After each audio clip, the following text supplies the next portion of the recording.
The fall of 2020 was a season of solitude for me, as I found myself buried in my books, studying diligently for an upcoming exam. The dim, fading light of the late afternoon streamed through the windows, casting long shadows across the room.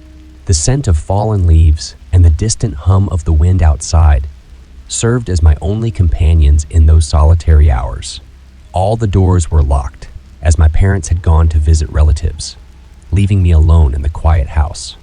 As I sat hunched over my desk, trying to absorb the complex formulas and theories before me, an eerie sense of isolation crept over me. The ticking of the antique grandfather clock in the hallway seemed to echo louder with each passing second, heightening my unease. Then, without warning, the tranquility shattered. A deafening crash reverberated from outside, as if someone had shattered a window and forcefully entered the house. My heart leapt into my throat, and my textbook scattered across the floor as I leaped from my chair in sheer terror. I could feel my pulse pounding in my ears as adrenaline surged through my veins. In a panic, I grabbed my phone and fumbled to dial 911, my trembling fingers struggling to press the buttons. The dispatcher's voice on the other end provided some reassurance, and I stammered out my address, desperately pleading for help. The fear and uncertainty coursing through my veins were almost suffocating. Summoning every ounce of courage I had left, I ventured toward the source of the noise. Clutching the phone tightly in my hand, the hallway stretched out before me, bathed in eerie, dim light. Every step I took seemed to echo in the silence. My heart raced as I approached the living room, the shattered window clearly visible. Glass shards glittered on the floor, and the curtains billowed ominously in the chill wind. I couldn't fathom how someone had broken in, with all the doors locked securely. My voice quivered as I relayed the situation to the dispatcher, who assured me that help was on the way. With trembling hands, I reached for a nearby object, ready to defend myself if needed. But then, as I waited in the eerie silence, an unexpected call came through. My phone buzzed with an incoming call from my brother. I hesitated for a moment before answering, my voice still trembling with fear. "Hey, are you okay?" my brother asked, his tone filled with concern. I quickly recounted the strange incident, the shattered window, and the impending police arrival. Silence hung heavy on the line for a moment before my brother finally spoke. "I don't know how to say this, but I have some terrible news. Grandpa, he passed away just an hour ago." My heart sank, and a chill ran down my spine. The pieces of the puzzle began to fall into place. My grandfather, who had always been a comforting presence in my life, had seemingly made a mysterious visit to our home before departing this world. As I hung up the phone and waited for the police to arrive, the feeling of fear slowly gave way to a profound sense of peace. I couldn't help but believe that the loud crash and the inexplicable events were a sign, a way for my grandfather to say a final goodbye to me, even in his passing. In the end, the police arrived, investigated the shattered window, and found no evidence of a break-in. It remained a perplexing mystery, but deep down, I knew that my grandfather's spirit had visited me one last time, leaving me with a chilling yet comforting reminder that the boundary between the living and the dead was sometimes more porous than we could ever imagine.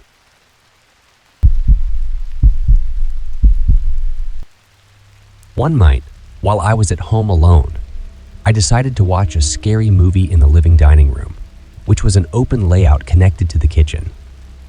The sofa was positioned in the middle of the space, so when I watched TV, my back faced most of the room. It wasn't the most ideal setup for watching horror films, as it made me more susceptible to jump scares. I must admit that I had a tendency to glance over my shoulder into the dark room, even though the only source of light was the TV screen. It was a habit that I assumed other 33-year-olds might share, but it was unsettling nonetheless. After the movie, I turned off all the lights in the house and went to bed. My sleep lasted for about 2 hours before I abruptly woke up around 2 a.m. I couldn't pinpoint why I had woken up initially, but soon after, I heard a voice coming from downstairs. It sounded like my sister's voice, and it seemed as if she was inside the house, calling me to open the door. Still groggy and disoriented, I assumed she must have had an argument with her boyfriend or needed my help. I got out of bed, ventured into the pitch-black hallway, and fumbled for the light switch. As I headed towards the kitchen where I believed my sister's voice was coming from, I continued to hear her calling my name. My confusion intensified as I couldn't locate the light switch in the hallway. My state of mind was far from normal as I nervously proceeded down the narrow hallway toward the kitchen, desperately searching for the light switch. When I finally found it and flicked it on, the kitchen flooded with light, revealing my sister's small apartment, including her living room. The strange part was that the lights appeared to dim slowly, and it took a moment for me to fully grasp what was happening. To my dismay, there was no one downstairs, neither my sister nor her boyfriend. Confused and anxious, I went to her bedroom, which also turned out to be empty. I called her name aloud, but there was no response. Just as I was about to give up, I heard something crash onto the floor in her bedroom. Startled, I rushed to her bedroom, only to find no item that could have caused such a noise. I couldn't deny it any longer. I was convinced that something was seriously amiss. Trembling with fear, I climbed back up the stairs, feeling like a child, and returned to my own bed where my phone lay. I tried calling my sister repeatedly, but she didn't answer. I locked myself in my room, wondering if I had just experienced a vivid dream. Morning arrived, and I was still baffled by the previous night's events. I received a message from my sister who wanted to know why I had called her at 1 in the morning. I inquired if she had been home last night, to which she replied that she had spent the night at her boyfriend's house. I ventured down to her bedroom, searching for any clues about what might have fallen to the floor. However, I found nothing that could account for the loud noise. I was left with the unsettling belief that what I heard that night was not a hallucination or a dream. My sister's voice and the mysterious sound in her room were all too real, and it sent shivers down my spine.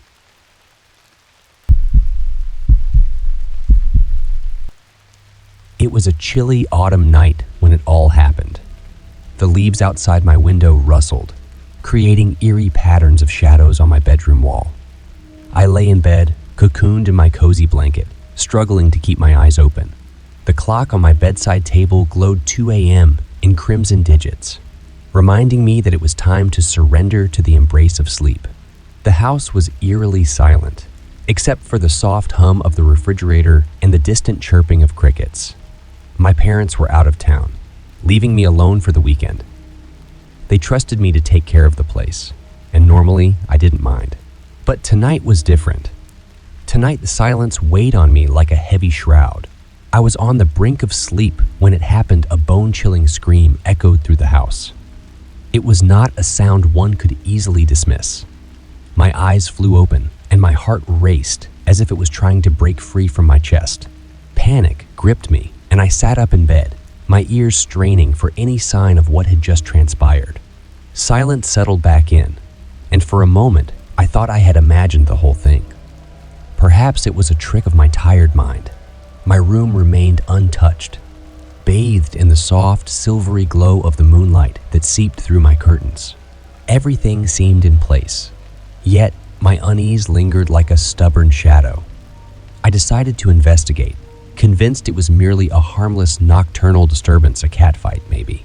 Clutching my phone like a lifeline, I tiptoed through the dark corridor toward the source of the scream, the bathroom. The door creaked open, revealing a dimly lit room. My breath caught in my throat as I flicked on the light switch. The bathroom appeared empty, but an icy chill prickled the hairs on my neck.